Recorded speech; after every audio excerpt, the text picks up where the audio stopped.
Já, halló. Þetta Ronald hér aftur og það annar kafli sem við ætlum að byrja núna og eins og stendur hérna hluti 1, þannig að kafli 2 verður við einhverju bútum og þetta verður með flesta kaflana reyndar sem eftir eru. Þetta verður einhverjum smá bútum, þannig að ég ætla ekki að taka allan kaflan, heldur einhvern smá bút fyrst og síðan fáðu melta hann og reikni dæmi í vinnubókinni. Síðan heldur þetta áfram koll á kolli, þannig að við tökum þetta bara í bútum. En hérna snýst málið að lýsa hreyfingar í einni vídd, í einni línu og þá ætlum við að skoða aðeins taka næstu glæri hérna. Þessi atriði sem við sjáum til dæmis meðal hraði yfir höfuð, hröðun og og ýmislegt sem kemur svona hröðun og hraða og hreyfingu við. Og það sem ég hef alltaf svona í upphafi hvers kafla, stendur svona efnisatriði í þessum kafla, svo koma einhver svona punktar. Þetta eru raunverulega bara fyrirsagnir og það þýðir ekki endilega allir þessi punktar koma fyrir í þessum bút sem við erum að tala akkurat núna, eða þessum hluta. Þannig að þetta sem sagt punktar úr öllum kaflanum. Þetta ekkert sem ég að fara að lesa fyrir ykkur, heldur einhvað sem að stendur þá bara í glærunum ykkar sem þið hafið þá líka á mótul, sem að þið getið þá bara átt að grá mig fljótlega hvað inniheldur þessi kafli. Og þetta svona meira fyrir ykkur, þannig að ég ætla bara að halda áfram og byrja hérna á einhvað sem heitir viðmiðunarkerfi og allt sem að við tölum sérstaklega núna með hraða og svo framvegis. Við þurfum alltaf að skilgreina hvað það sem við miðum við. Og þegar við erum að tala hraða, þá viljum við alltaf vita hraða miðað við hvað.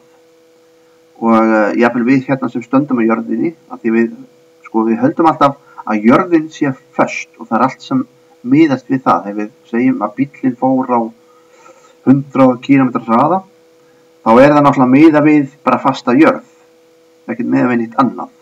En jörðin náttúrulega hreyfingu líka, hún snýst og hún snýst ykkur sólina, hún flegi ferð, vetrarbrautin, bla bla bla, það að fara endalaust áfram, flækja hreyfinguna ennþá meira, en við miðum alltaf við eitthvað ákveðið.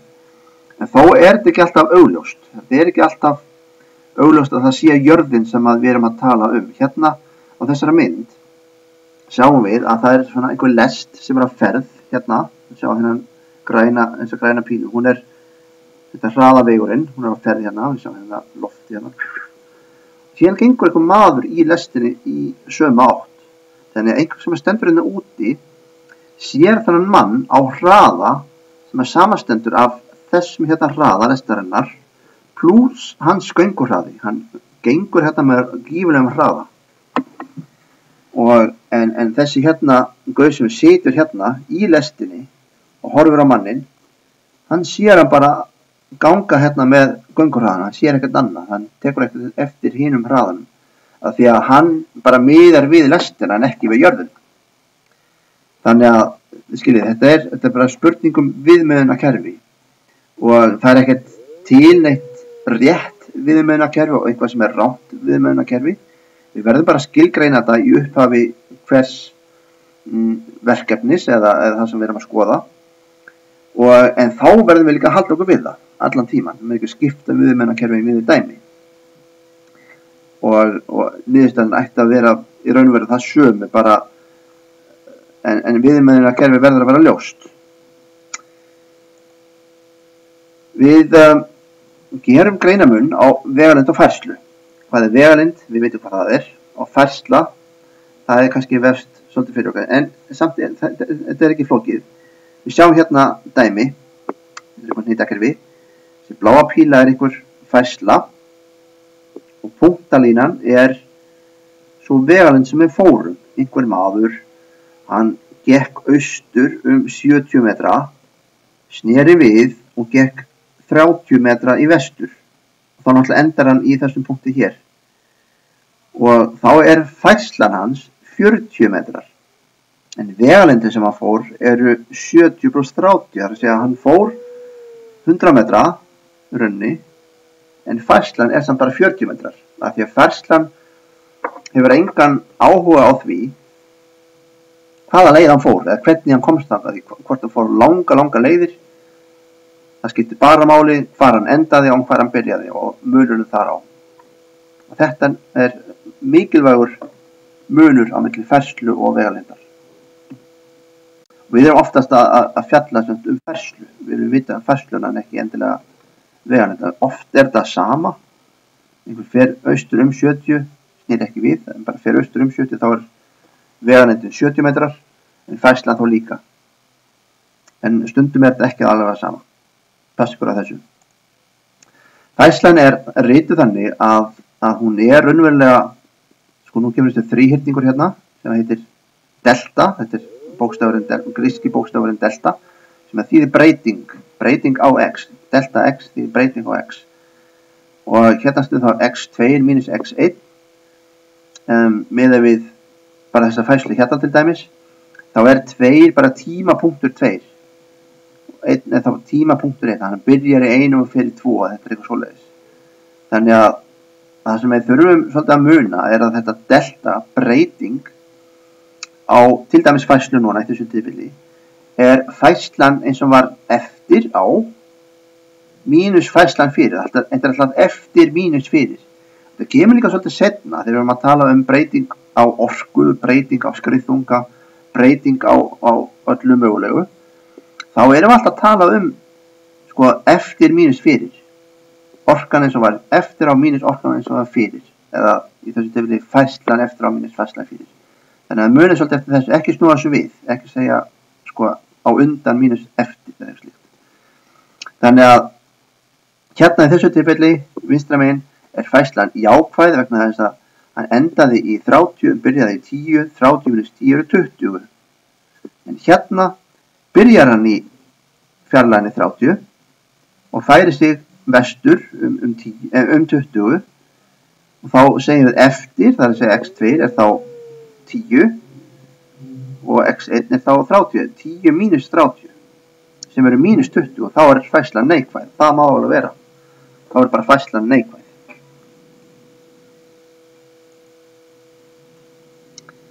Nú skilgreinum við meðalhraða og við vitum hvað meðalhraðin er. Meðalhraðin einhver svona, hvað meðalhraðin? Ef við förum á bílnum okkar og keyrum í skólan, við förum úr bæjarhlaðinu okkar, skilum við hvar við búum í Hveragerði eða Þorlákshöfn eða eitthvað. Við förum úr hverfinu á 30 og stoppum aðeins og tökum beygju og hægt og aukum hraðan, keyrum gegnum 50, komum út fyrir bæinn, þá förum við á þjóðveginn og keyrum kannski 90 eða 100 eitthvað slíkt. Hraðin breytist, en meðalhraðin svona, bara meðalhraði. Og hann skilgreindur á til dæmis þennan hátt. Hún þá öll vegalengdin sem við fórum. Deilt með tímanum sem hann tók. Ef að vegalengdin upp á skóla var þá 10, eitthvað, sem bara 10 kilometrar og hann fór þetta á 10 mínútum, þá það þurfti að breyta í bara klukktíma til þess að fá til kilometra klukkstund. Skiljið, þá þetta vegalengdin deilt með tímanum.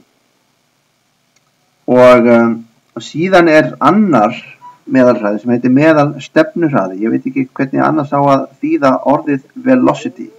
Velocity þýðir hraði, en speed þýðir líka hraði. En þetta speed ekki að sama velocity. Velocity raunverulega vegur, það að segja, þetta stefnuhraði. Hraðin hefur ákveðna stefnu. Þá meðal stefnuhraði, average velocity, þá færslan. Á móti tímanum muniði að vegalengdin ekki endilega svo sama á færslan. Að þetta dæmir rétt á undan, þá var vegalengdin sem einhver gekk voru 100 metrar, gekk 70 fram og 30 tilbaka, þá var hérna 100 deilt með tímanum. Hérna sem sagt bara 70. Ekki 70, að færslan var 70 en ekki 100.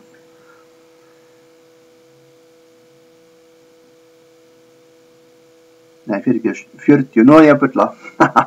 Hann fær 70 fram og 30 tilbaka, þá færslan 40. En tíminn svo sami. Hann enda þá, og tíminn sem hann tók, þetta bara sami tími bara, þá verður meðalstefnarhraðinn minni heldur en meðalhraðinn. Hérna smá sýnidæmi. Staðsetning árnýjar, hún hérna, hún breytist frá x er saman sem 50, hún byrjar 50 og endar í 30. X er saman sem 30,5 fyrir ekki. Á tímabilinu 3,00 sekundur. Og spurt hver meðal stefnuhraði hennar. Til þess að finna meðal stefnuhraða þurfum að finna færsluna. Og færslan var þá breyting á staðsetningunni, breyting á x. Tökum eftir mínus fyrir, eftir þá 30. 30,5 mínus 50, það þetta delta x og útgaman úr því mínus 19,5. Það þetta delta x. Og tímabilið delta 10 3,00 sekundur. Og þá þetta að reikna. Meðan stefnuhraðinn þá samkvæmt þessari jöfnu sem við vorum með áðan. Sendum bara inn í delta x og delta 10. Mínus 19,5 delt með 3,00. Útkoman þá einhver mínustala. Af því að delta x var mínus.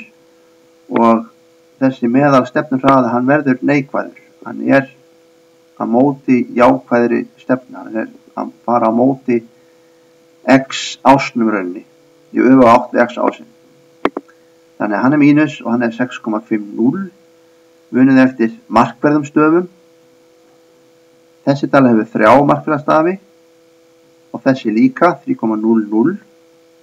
Þá báðar 3 útkomur verður þá líka verið 3. Þannig að 6,5 verður ófullkomið svar. Þetta 6,50 og einingin metrar hérna á sekundur, metrar á sekundur, ekki gleyma einingunni. Þannig að oft erum við að tala einingu á hraða í metrum á sekundum, samkvæmt SI einingum, samkvæmt þessum stöðlum einingum. Já, færslan og meðal stefnarhraðin sem sagt neikvæðir eins og varum að segja, að þegar færslan og hraðin til vinstri, það sem að hægri jákvætt, samkvæmt þessum tíðdekarinu, x jákvætt til hægri. Annað sýnidæmi, hversu langt getur Bergþóra hjólað á 2,5 klukkustundum á beinum vegi ef meðalhraðinn hennar 18 km á klukkustund. Þannig að hér verið að spyrja færslu. Reyndar líka bara fjarlægð, í þessu tilfelli þetta bara það sama. En við notum aftur þessa jöfnu sem voru með áðan. Þannig að segja þessi hérna, jöfna. En nú verið að spyrja raunverulega þetta delta x. Við þurfum að finna það einangra fyrir delta x. Þá fáum við að það þá bara vaff sinnum delta t. Vaff þá meðal hraðinn sinnum delta t. Sendi bara beint inn. Hraðinn var 18 km á klukkustund. Tíminn var 2,5 tími. Háið, þar að segja klukkustundir, þær styttast út. Og einingin kílómetrar verða hérna eftir. 2,5 sinnum 18 45. Báðar stærðirnar hafa 2 markverðastafi, þannig að útkoman verður líka í 2 markverðastafum, 45 km.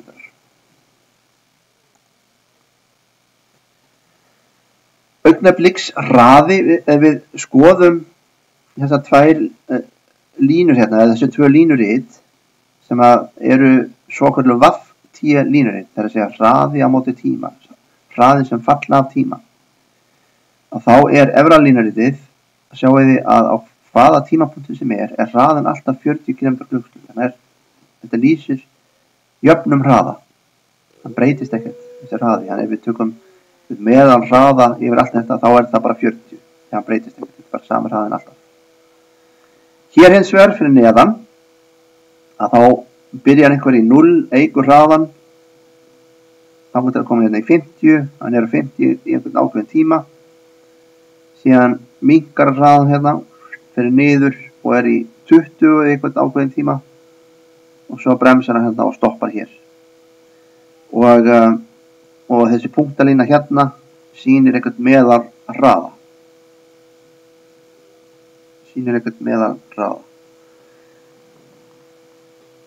fyrir allt tímabilið.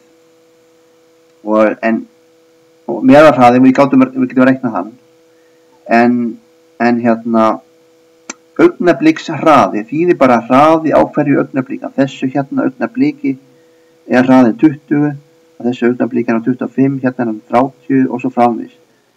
Og þið sjáið að ef við þrengjum einhver svona bil, ég veit ekki hvort þeir eru búin að læra í stærðfræðinni markgildi, þetta ég man ekki hvort þetta sé kennt í 303 eða 403 stærðfræðinni, en þetta lim-táknin því limit eða markgildi, þegar að t stefnir á 0, eða delta t stefnir á 0, þá stefnir þessi tala á eitthvað gildi, og hún er þá eitthvað ákveðin hraði, augnablikshrraði. Þannig er hraði skilgreindur rauninni. Það er markgildið þegar að færslan deilt með tímabili, markgildið því þegar tímabilið stefnir á 0. Það er þá augnablikshrraði. Þetta svona sameinar eðlisfræðina og stærðfræðina pínleiti. En þetta var nú allt og sömt, ég ætla ekki að hafa þetta lengra, því eftir þetta þá get ég byrjað á dæmi úr öðrum kafla sem er að blaðsíðu 18 og nýta dæmi 1-5, og það eru fleiri dæmi úr öðrum kaflanum, en áður en þau reiknu til dæmi 6 þá skoðið fyrirlestinu FL22. Þegar það efni er þá búið eða þeir eru búin að hlusta á þann fyrirlestur, þá ætti að geta farið í dæmi 6 og þar framöndurbátanum. Þannig að ég sé bara takk fyrir mig núna.